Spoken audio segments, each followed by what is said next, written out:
So the new band is called Mongrel. Mongrel. And interestingly enough, in the U.S., the new president, Barack Obama, has referred to himself as a mutt.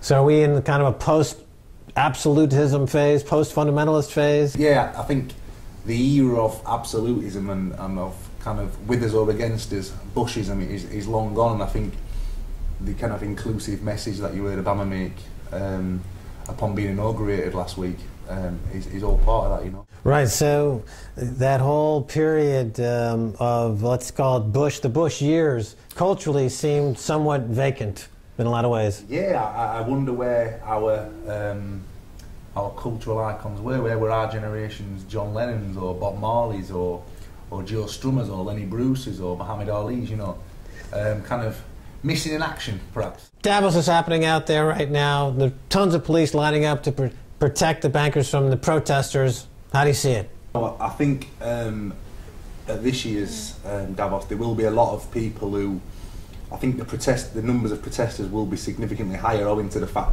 I don't think it's just a financial bankruptcy, but the whole of the system is not only financially bankrupt but morally bankrupt. You know, I think the whole like neoliberal globalisation experiment has failed spectacularly, and what's quite interesting to me is that no one really has the answer. And we set up a website in Great Britain called Instigate Debate because we were frustrated at the fact that no one was discussing these issues.